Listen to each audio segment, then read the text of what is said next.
Hi geniuses, welcome to the channel Science Wizard. This channel is all about the science subject of classes 6, 7th, 8th, 9th and 10th physics and chemistry. If you are new to my channel, you can subscribe to the channel for more science videos, and if you like the explanation then please press the like button and you can share this video with your friends, family and the classmates. So the topic which we are going to discuss today is of class 8 chapter 4 chemistry, metals and non metals. Okay, so पहले ये समझते हैं कि आपके चारों तरफ कोई भी जो चीज होती है उसको कैसे क्लासिफाई करते हैं आप into metals and non metals. Okay, so all of you know that what is matter. So anything around you which has a mass and occupies a space is known as the matter. इसका मतलब आपके चारों तरफ कोई भी जो चीज है that is considered as a matter. अब किसी भी मैटर को आप क्लासिफाई कर सकते हैं प्योर सब्सटेंसेस और मिक्सचर में. ओके, सो आपके चारों तरफ जितनी भी चीजें हैं या तो वो प्योर हैं और नहीं तो मिक्सचर हैं. अब प्योर सब्सटेंस कौन से होते हैं? प्योर सब्सटेंस वो कोई भी सब्सटेंस हो सकता है जो कि सेम काइंड ऑफ पार्टिकल से बना है. ओके, मतलब वो जो भी पार्टिकल है उसमें जो भी स्मॉलेस्ट यूनिट है अगर वो सेम है, ठीक है, तो वो प्योर सब्सटेंस कंसीडर कहलाता है. और अगर दो या दो से ज्यादा सब्सटेंसेस एक दूसरे के संग मिक्स हो रहे हैं किसी भी रेशियो में, ओके, और वहां पे कोई भी केमिकल चेंज नहीं हो रहा, there is only a physical change, तो we can consider it as a mixture, जो कि आप अर्लियर क्लासेस में भी पढ़ चुके हैं. तो the pure substances are classified into the elements and compounds.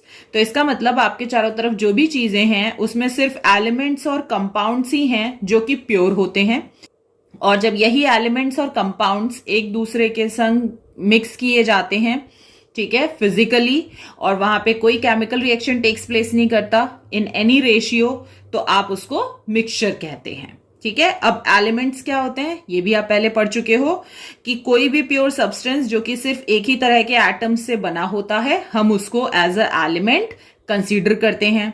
ठीक है, कितने एलिमेंट हैं known till date? There are 118 elements known till date. Examples क्या हैं? आयरन है, कॉपर है, हाइड्रोजन है, ऑक्सीजन है, एल्यूमिनियम है, सल्फर है. 118 एलिमेंट्स पता है. अब जब इन्हीं एलिमेंट्स को, ठीक है, जब आप क्लासिफाई करते हो तो now the elements are classified into metals, non metals and metalloids. So जो एलिमेंट्स होते हैं they are classified into metals and non-metals on the basis of their physical and the chemical properties. ठीक है, जैसे iron, copper, tin, silver, gold, they are all the metals. ठीक है, अब इन सब्सटेंसेस को एज अ मेटल क्यों consider कर रहे हैं? क्योंकि जनरली जो मेटल्स होते हैं वो सबके सब हार्ड होते हैं और शाइनी होते हैं इन अपीयरेंस. ओके, सो कोई भी ऐसा सब्सटेंस जो कि एक ही तरह के एटम से बना हुआ है, ठीक है, अगर वो हार्ड है और शाइनी है इन अपीयरेंस तो you can consider it as a metal. Next बात करें अगर नॉन मेटल की, तो उसके एग्जाम्पल हैं sulphur, phosphorus, hydrogen gas, oxygen gas, nitrogen gas. They are all the non metals. अब इनको एज अ नॉन मेटल क्यों क्लासिफाई कर रहे हैं? बिकॉज जितने भी नॉन मेटल्स होते हैं वो हार्ड नहीं होते हैं, और सेकेंड उनका जो अपीयरेंस होता है दैट इज डल. ठीक है, अब आप सल्फर पाउडर उठाओगे तो जो सल्फर पाउडर है that is not shiny. Okay, but जब आप नया कॉपर का कोई यूटेंसिल खरीद के लाते हो, सिल्वर, गोल्ड, आप ये सब चीजें खरीदते हो, तो आपने देखा है कि उसके ऊपर एक शाइनी अपीयरेंस होता है. ठीक है, वो चमक रहा होता है. तो जितने भी हार्ड और शाइनी अपीयरेंस वाले सब्सटेंस होते हैं उनको हम मेटल कहते हैं, और कोई भी जो कि हार्ड नहीं है और डल है इन अपीयरेंस तो आप उसको एज अ कंसीडर करते हैं नॉन मेटल.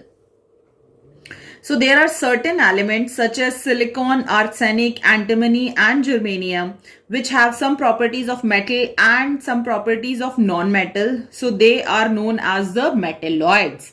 ओके, सो जितने भी मेटल्स हैं वो सारे के सारे तो हार्ड और शाइनी होते हैं अपीयरेंस में. नॉन मेटल्स जो हैं वो हार्ड नहीं होते, सॉफ्ट होते हैं, ठीक है, और डल होते हैं अपीयरेंस में.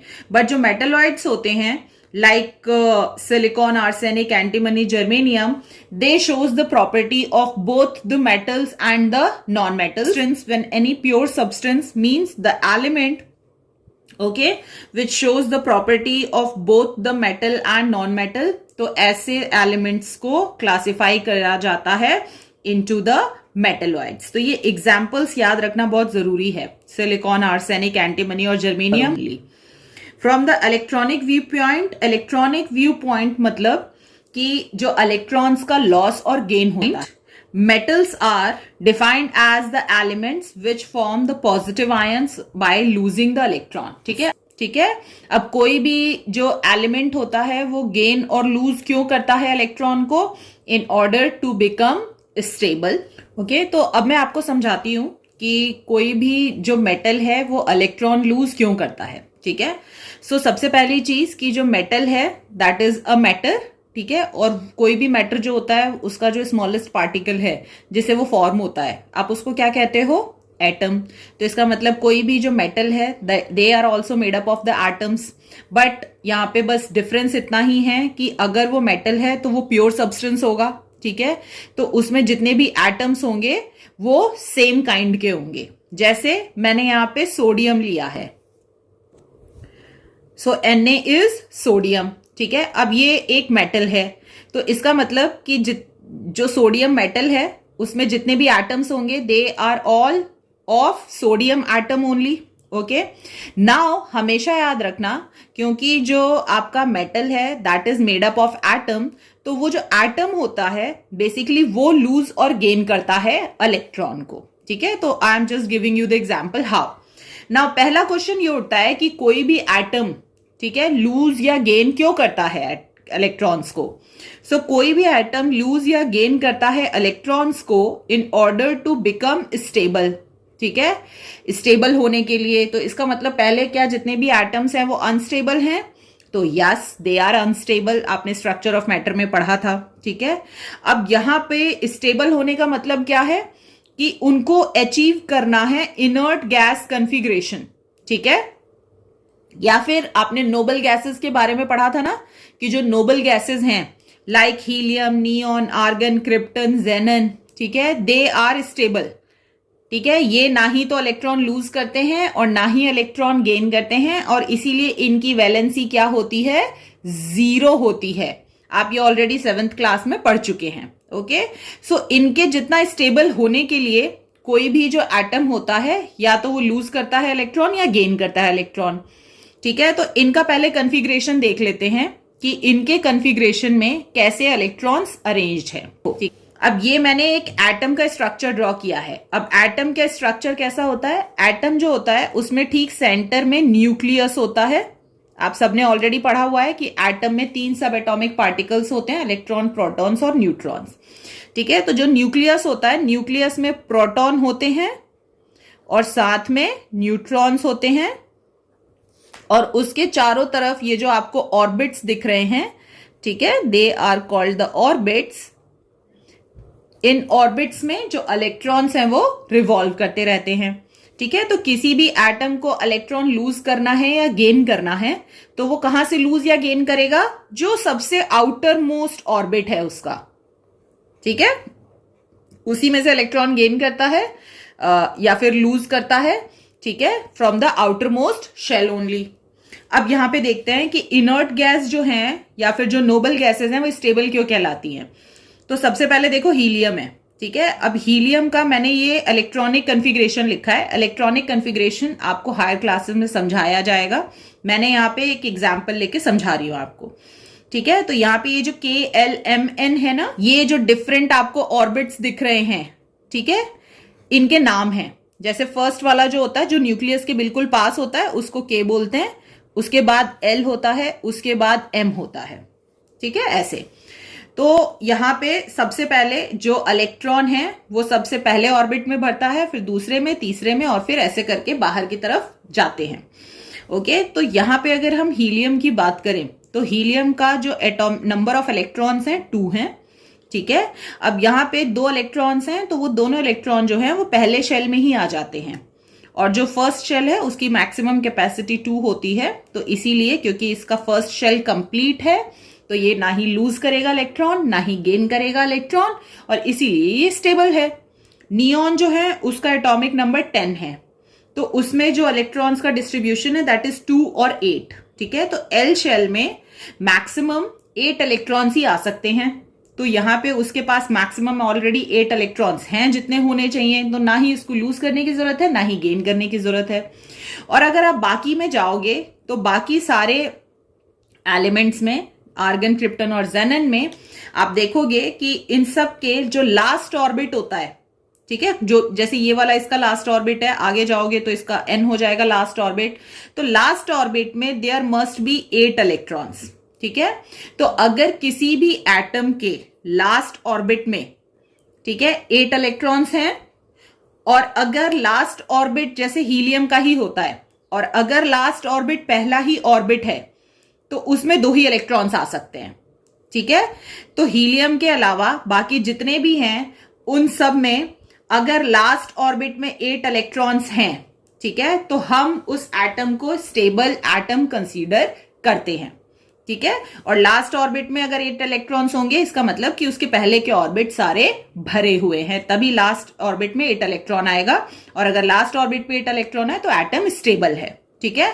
अब इसी इलेक्ट्रॉनिक कन्फिग्रेशन को अचीव करने के लिए, मतलब लास्ट ऑर्बिट में 8 इलेक्ट्रॉन्स होने के लिए, कोई भी एटम लूज या गेन करता है इलेक्ट्रॉन्स।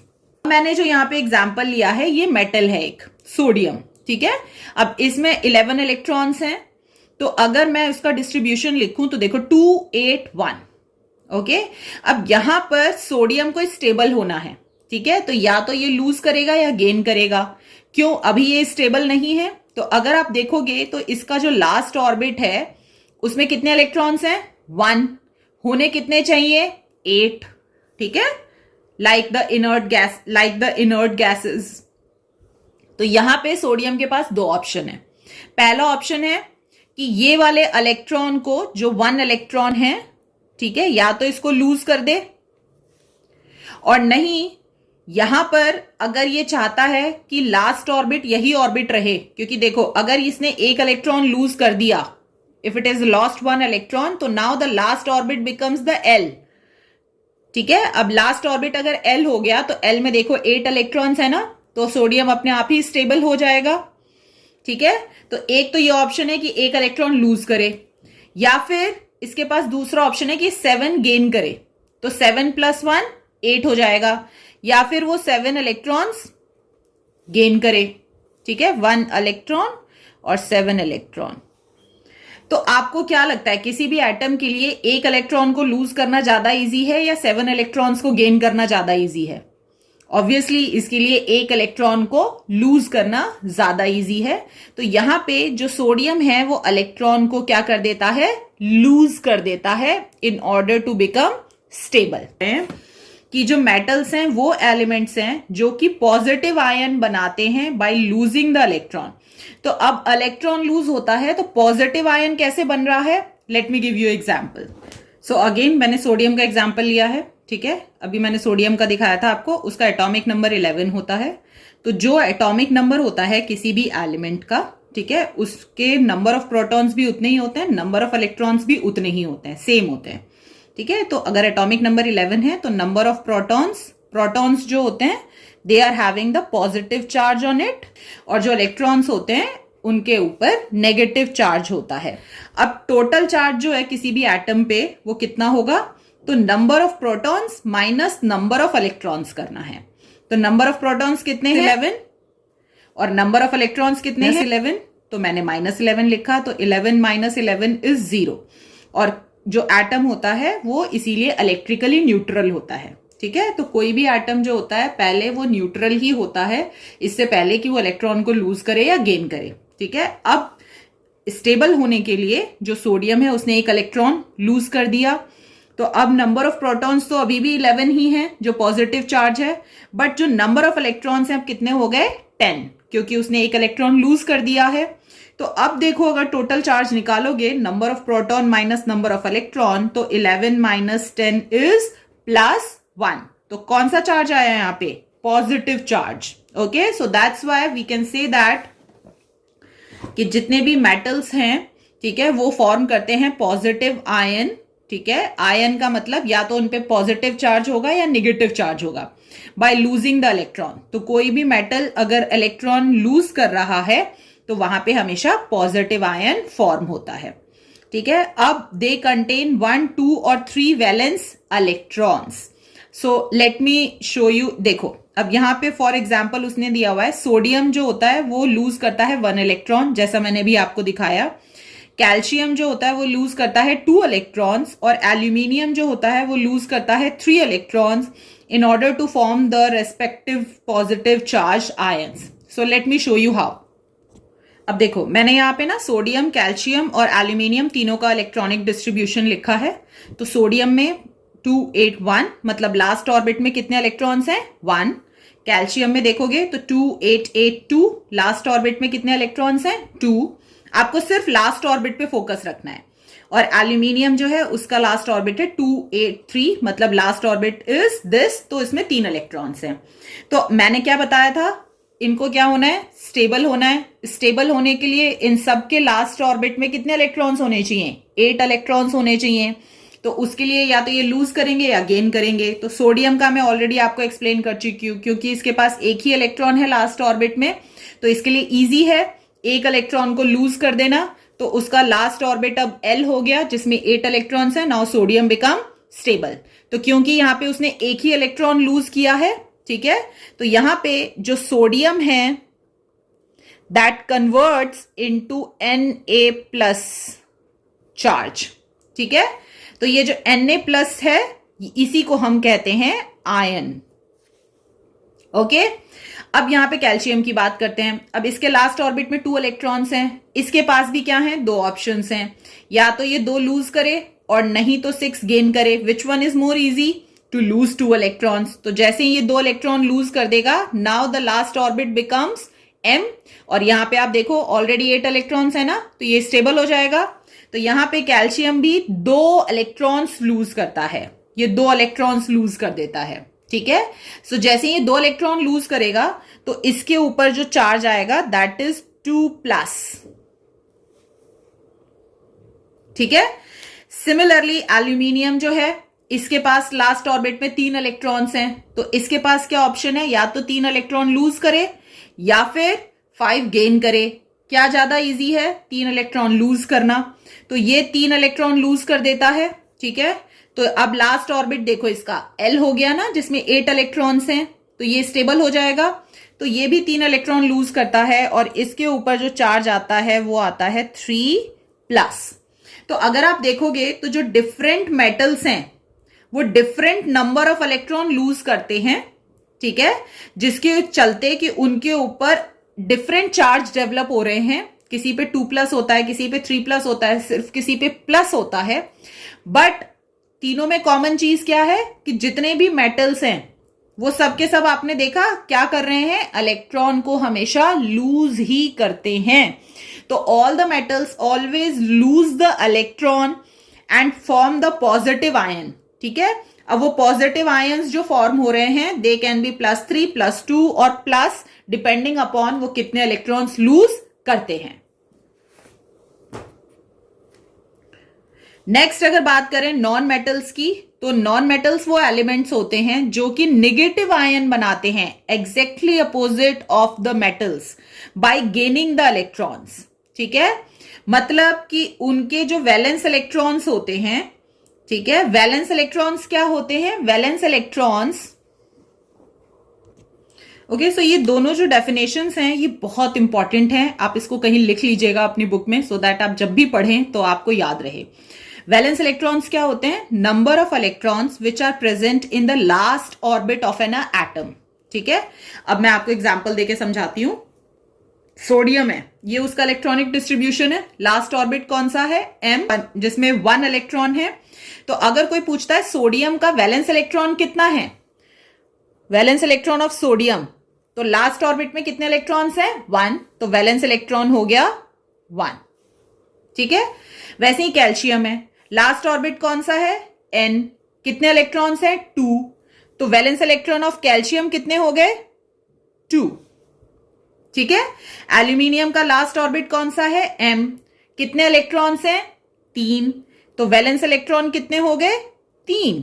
ठीक है, तो किसी भी एटम में लास्ट शेल जो है उसका, लास्ट शेल मतलब कि वो लास्ट शेल जिसमें इलेक्ट्रॉन एंटर्ड है, तो ये इनके लास्ट शेल हैं। तो लास्ट शेल में जितने भी नंबर ऑफ इलेक्ट्रॉन्स हैं यही उसका वैलेंस शेल, वैलेंस इलेक्ट्रॉन हो जाते हैं। ठीक है, so valency is the number of electron lose और गेन बाय एन एटम। तो जितने नंबर ऑफ इलेक्ट्रॉन कोई भी एटम लूज या गेन करता है उसको उसकी वैलेंसी कहते हैं। तो सोडियम में वैलेंस इलेक्ट्रॉन 1 है। What is the valency? कितने सोडियम ने इलेक्ट्रॉन लूज किए हैं, क्योंकि ये तो मेटल है ना, ये तो हमेशा इलेक्ट्रॉन लूज ही करेगा। कितने इलेक्ट्रॉन लूज किए हैं उसने? 1 इलेक्ट्रॉन, तभी तो लास्ट ऑर्बिट ये बना था। तो यहां पे वैलेंस इलेक्ट्रॉन भी 1 होगा और इसकी वैलेंसी भी 1 होगी। So valence electron and valency can be same. Okay, यहां पे इसका वैलेंस इलेक्ट्रॉन 2 है। इसने कितने इलेक्ट्रॉन्स लूज किए थे जिसके कारण इस पे 2+ चार्ज आया? 2 इलेक्ट्रॉन्स लूज किए थे, तभी तो इसका लास्ट ऑर्बिट ये बन गया था। सो इसकी भी वैलेंसी क्या हो गई? 2। तो यहां पे कैल्शियम के लिए भी वैलेंस इलेक्ट्रॉन और valency is the same. Aluminium के लिए देखते हैं, वैलेंस इलेक्ट्रॉन 3 है। इसने कितने इलेक्ट्रॉन लूज किए? Al3+ बनाया ना बाय लूजिंग 3 इलेक्ट्रॉन, तभी इसका लास्ट ऑर्बिट ये था 8, स्टेबल हो गया ये। तो इसकी भी वैलेंसी हो गई 3। ठीक है, तो जो मेटल्स होते हैं, मेटल्स के केस में जितना वैलेंस इलेक्ट्रॉन होता है एग्जैक्टली वही सेम उसकी वैलेंसी भी होती है। ठीक है, now let's discuss about the non metals. तो अब नॉन मेटल्स में जो वैलेंस इलेक्ट्रॉन होते हैं वो होते हैं 5, 6 और 7। वैलेंस इलेक्ट्रॉन क्या होते हैं? Number of electrons present in the last orbit, okay, of an atom. So मैं आपको एग्जांपल देके बताती हूं। अब यहां पे देखो, यहां पे नॉन मेटल्स मैंने 3 एग्जांपल लिए हैं नॉन मेटल्स के। एक है nitrogen, N is for nitrogen, O is for oxygen and C is for chlorine. ठीक है, अब ये तीनों जो है ये एग्जाम्पल है नॉन मेटल के। यहां पे जो क्लोरीन है आप उसका एटॉमिक नंबर देखो 17 है, तो नंबर ऑफ इलेक्ट्रॉन्स भी 17 होंगे। ये उसका इलेक्ट्रॉनिक डिस्ट्रीब्यूशन है। लास्ट ऑर्बिट में कितने इलेक्ट्रॉन्स हैं? 7। तो इसीलिए क्लोरीन का वैलेंस इलेक्ट्रॉन कितना हो गया? वैलेंस इलेक्ट्रॉन क्या होता है? लास्ट ऑर्बिट में जितने नंबर ऑफ इलेक्ट्रॉन्स हैं, तो इसीलिए इस क्लोरीन का वैलेंस इलेक्ट्रॉन हो गया 7। ऑक्सीजन में देखो, ऑक्सीजन का एटॉमिक नंबर 8 है। ठीक है, तो यहां पे इलेक्ट्रॉनिक कन्फिग्रेशन लिखा है 2, 6। लास्ट ऑर्बिट में कितने इलेक्ट्रॉन्स हैं? 6। तो ऑक्सीजन का वैलेंस इलेक्ट्रॉन हो गया 6। नाइट्रोजन का एटॉमिक नंबर 7 है, ये उसका इलेक्ट्रॉनिक डिस्ट्रीब्यूशन है। लास्ट ऑर्बिट में कितने इलेक्ट्रॉन्स हैं? 5।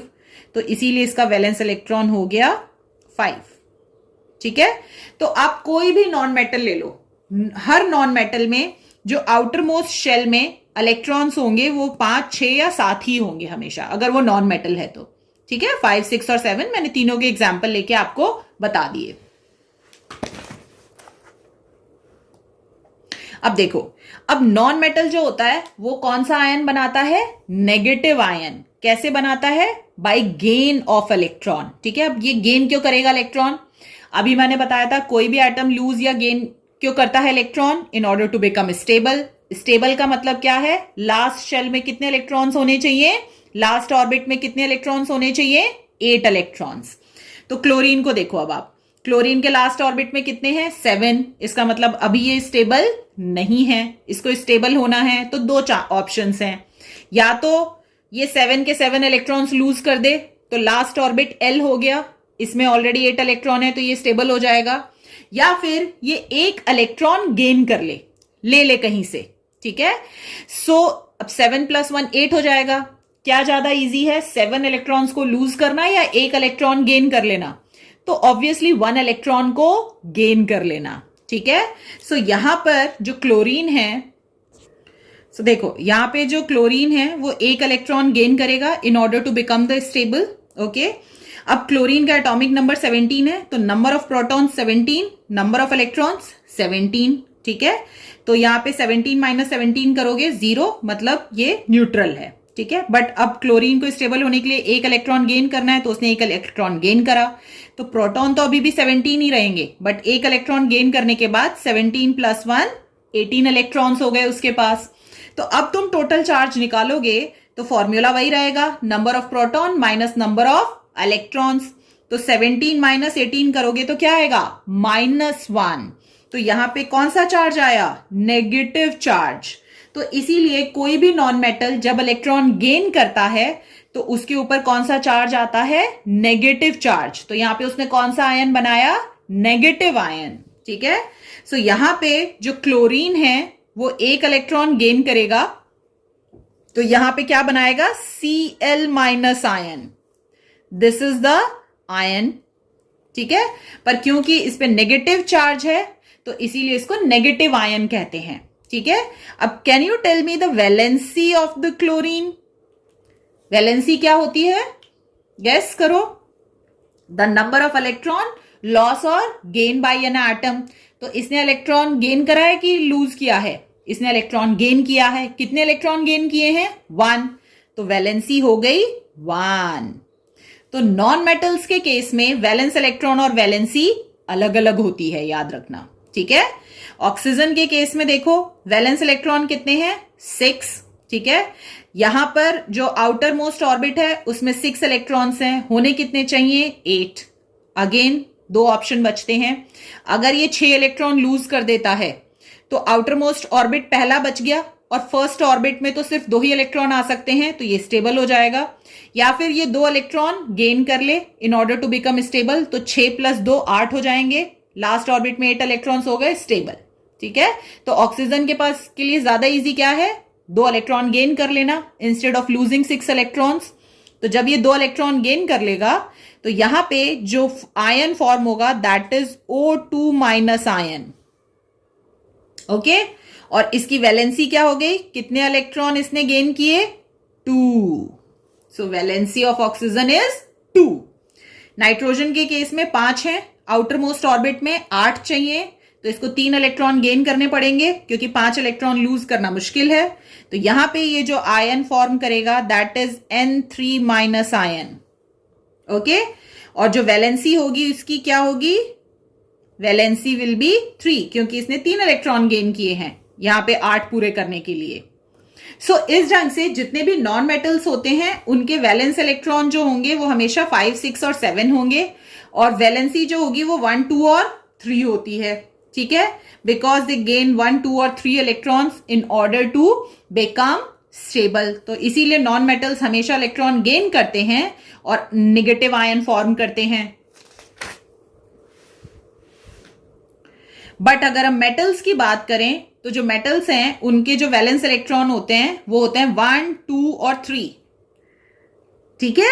तो यहां पे मेटल्स हमेशा 1, 2 और 3 इलेक्ट्रॉन्स लूज करते हैं in order to become stable, और क्योंकि इलेक्ट्रॉन लूज कर रहे हैं तो इसीलिए कौन सा आयन फॉर्म करते हैं, पॉजिटिव आयन। मेटल्स के केस में वैलेंस इलेक्ट्रॉन होते हैं 1, 2 और 3। नॉन मेटल्स के केस में वैलेंस इलेक्ट्रॉन होते हैं 5, 6 और 7। एक नंबर मिसिंग है ना, कौन सा है, 4। ठीक है। सो जनरली जो एलिमेंट्स होते हैं जिसकी की वैलेंस इलेक्ट्रॉन 4 होते हैं दे आर नॉर्मली मेटेलॉइड्स, वो मेटेलॉइड्स कहलाते हैं। ठीक है। तो यहां पर अगर किसी के पास 4 वैलेंस इलेक्ट्रॉन है तो वो क्या करेगा, लूज करेगा या गेन करेगा। Let me give you example. So one of the example is the carbon, atomic number 6। उसका डिस्ट्रीब्यूशन लिखेंगे तो 2 और 4 होता है। ठीक है। इसके लास्ट ऑर्बिट में 4 इलेक्ट्रॉन्स है। ठीक है। अब जिसके वैलेंस इलेक्ट्रॉन क्या होते हैं, the electrons which are present in the last orbit, तो इसीलिए इसके वैलेंस इलेक्ट्रॉन 4 हो गए। तो 1, 2 और 3 थे जब वैलेंस इलेक्ट्रॉन, तो वहां पे वो इलेक्ट्रॉन लूज करते हैं या गेन करते हैं, तो जब भी वैलेंस इलेक्ट्रॉन 1, 2 और 3 होते हैं तो they all lose the electrons and form positive ions. ठीक है। अगर 5, 6 और 7 है valence electron, so they all gain the electrons and form negative ions. But अगर 4 है तो क्या करेगा, लूज करेगा, गेन करेगा। ठीक है। तो अगर 4 है valence electron So neither they lose electron or nor they gain the electrons, and they do not form any ions. ठीक है. सो अगर वैलेंस इलेक्ट्रॉन 4 है तो ना ही तो वो लूज करेंगे इलेक्ट्रॉन, ना ही गेन करेंगे, वो सिर्फ क्या करेंगे, ठीक है, they only share the electrons with other atoms.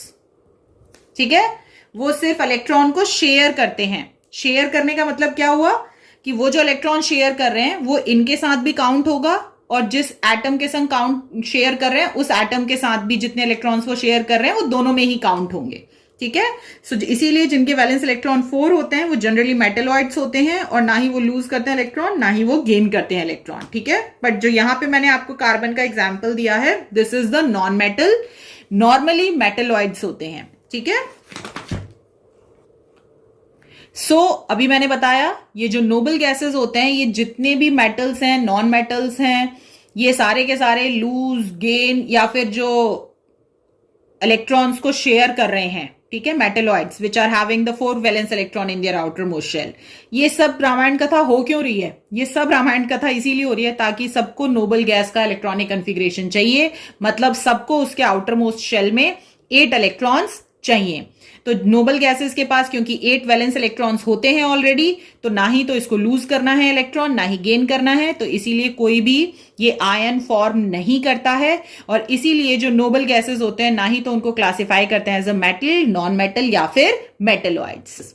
So I hope आपको ये टॉपिक समझ में आया होगा. What is the difference between the metal and non metal on the basis of the electronic view point. अगर आपको कोई भी डाउट है इस टॉपिक में तो please you can ask the question in the comment section. I will reply it, and in the next video we are going to discuss the physical properties of metals and non-metals.